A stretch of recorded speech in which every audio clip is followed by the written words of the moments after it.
No cinema narrativo clássico, toda história possui incidente excitante, complicações progressivas, crise, clímax e resolução. Falaremos um pouco a respeito do desenvolvimento da história, do incidente excitante às complicações progressivas.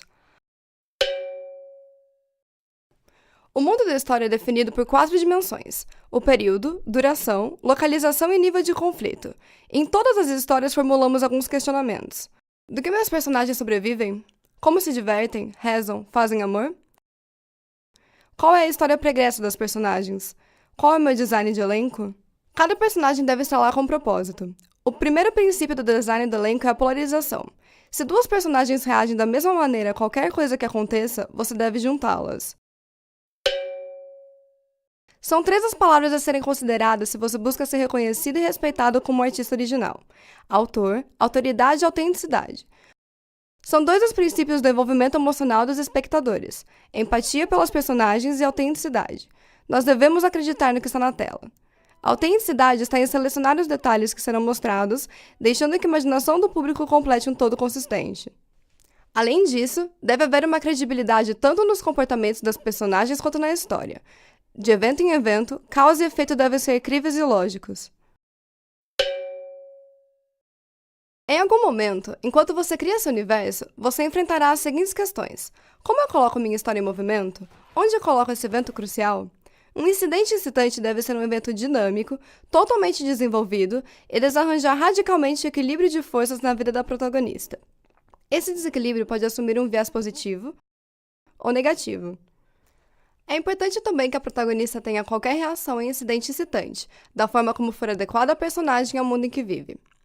Ainda que haja uma recusa em agir, essa não pode durar muito, pois se sua vida sofrer um desequilíbrio, é esperado que seu desejo maior na trama seja restaurá-lo. É dessa restauração que, muitas vezes, vem um objeto de desejo, algo físico, situacional ou relativo à atitude que ela sente que falta ou precisa para colocar a vida nos eixos.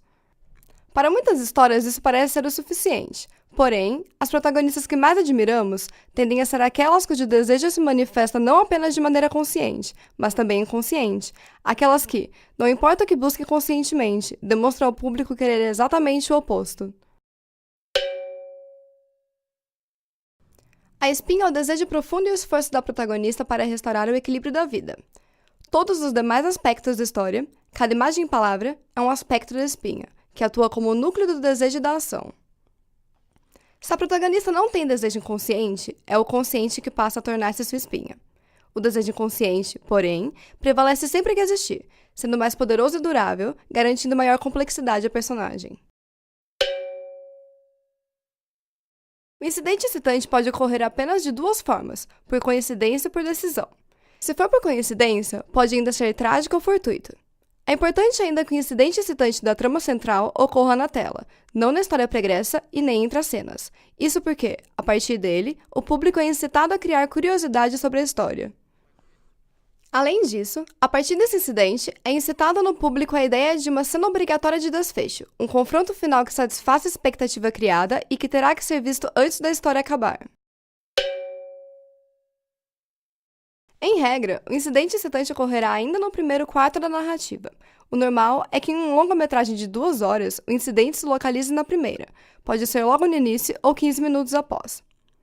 Se o incidente excitante ocorre muito tarde, a chatice se torna um risco, podendo ser necessárias subtramas para suprir o interesse do público, como acontece em Taxi Driver, por exemplo, com a tentativa de assassinato político de Travis, e em Rocky, um lutador, por meio do romance entre Adrian e Rocky.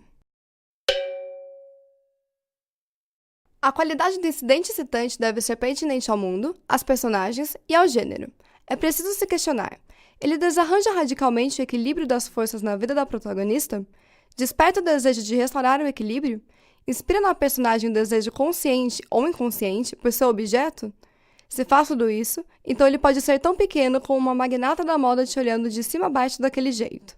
O incidente excitante é a segunda cena mais difícil de se criar, perdendo somente para o clímax. Qual é a pior coisa que pode acontecer com a minha protagonista? Como essa virada pode tornar essa a melhor coisa que poderia acontecer com ela? A história pode viver esse ciclo por diversas vezes, variando entre os melhores e piores eventos que podem intervir na vida das personagens. As complicações progressivas são o segundo elemento do design da história, consistindo em tudo que está no corpo daquela, entre o incidente excitante e o clímax. A ação da personagem que busca restaurar seu equilíbrio aciona forças antagônicas a seu desejo, as quais abrem brechas entre sua expectativa e os resultados. Este é o chamado ponto sem volta. Esforços mínimos não vão funcionar. Toda ação semelhante à primeira tentativa da personagem, de menor qualidade e magnitude, deve ser eliminada da história. O mundo pós-incidente excitante é governado pela lei do conflito. É preciso que os conflitos carreguem o público através do tempo, sem que se perceba sua passagem, prendendo todos os pensamentos e as emoções até que o filme termine. Por diversas vezes, nos filmes de ação, no penúltimo clímax ou dentro do movimento do último ato, o escritor cria o que se chama de final falso. Hitchcock, por exemplo, era amante de finais falsos, colocando-os inesperadamente cedo para chocar o público, como faz em Psicose e em Um Corpo que Cai. Complicar uma história significa colocá-la em um dos 3 níveis de antagonismo: exclusivamente interno, em forma de fluxo de consciência; pessoal, como nas soap operas; ou extrapessoal, como em filmes de ação e terror.